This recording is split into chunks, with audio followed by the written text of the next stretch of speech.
Assalamualaikum, nama saya Muhammad Izzat bin Afendi. Alright, so hari ni saya nak terangkan pasal quotation untuk pelan hibah 5 tahun Alright, so pelan hibah 5 tahun ni dia sebenarnya bayaran dia 5 tahun saja, okey. Bayaran 5 tahun saja, tetapi dia punya perlindungan sampai umur 100 tahun. Okey, kepada yang tengok video ni, okey, quotation yang saya share tu, okey, yang pertama, hibah dia cover sebanyak 500,000. Okey, 500,000 ni kalau kematian akibat apa sebab. Contohnya kalau tuan-puan ambil pelan hibah ni, meninggal dunia akibat sakit tua ke, sakit kanser ke, sakit jantung ke, sakit buah pinggang ke, kan. Okey, penerima hibah boleh claim 500,000.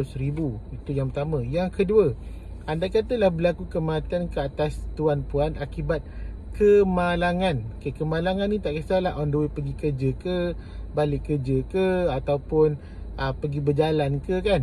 Dalam Malaysia, meninggal dunia akibat kemalangan, okay, penerima hibah boleh claim 1 juta. Okay, itu maksud dia. Alright. So kepada anda yang masih survey pelan ni best. Sebab apa? Dia punya komitmen bulanan pendek, tak panjang. Okay, 5 tahun sahaja bayaran, tapi bulanan dia mahal sikit lah.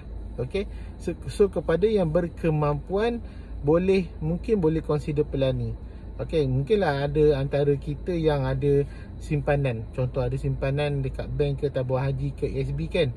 So nak ambil pelan hibah, daripada ambil pelan yang bayar sampai 20 tahun, bayar sampai 40 tahun dan tempoh panjang, kan. So lebih baik kita bayar 5 tahun je. So ambil mungkin boleh gunakan simpanan dekat tabung haji ASB tu, bayar terus 5 tahun ataupun bayar 2 tahun terus. So bulanan tu maksudnya bulanan tu tak tinggilah. Okey.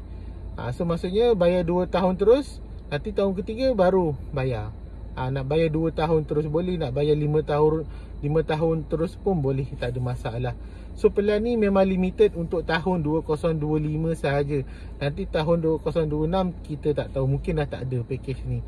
So kepada korang yang masih survey pelan hibah, boleh consider pelan ni, sangat berbaloi. Okay, sebab apa? Sebab ada orang yang tak nak komitmen panjang, dia tak nak komitmen sampai 20 tahun, 30 tahun, dia nak komitmen pendek. So inilah package dia, tapi bulanan dia tinggi sikit lah, saya cakap awal-awal. So kepada yang berkemampuan, saya cakap yang berkemampuan, boleh consider pelan ni. Dan pelan ni apa yang best, selepas 5 tahun, so okay, selepas 5 tahun bayaran, tahun ke-6 korang boleh bawa keluar simpanan. Simpanan tu boleh kata hampir 50% daripada total kos yang korang bayar. Contohnya lah, korang bayar sebulan 500, okay.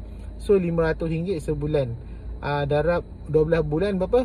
Ada RM6,000 setahun. So RM6,000 setahun darab 5 tahun berapa? RM30,000. RM30,000 lah korang bayar untuk 5 tahun. Tahun ke-6 nanti korang boleh bawa keluarkan simpanan sebanyak hampir RM15,000. Hampir 50% lah daripada total yang korang bayar. So total sebenarnya yang korang bayar ialah berapa? RM15,000 je, tapi coverage sampai umur 100 tahun. Selepas 5 tahun, kalau korang bawa simpanan yang ada tu, okey, polisi tu tetap aktif sampai umur 100 tahun. Okey, so kepada yang berminat boleh PM saya. Alright, itu sahaja. Assalamualaikum.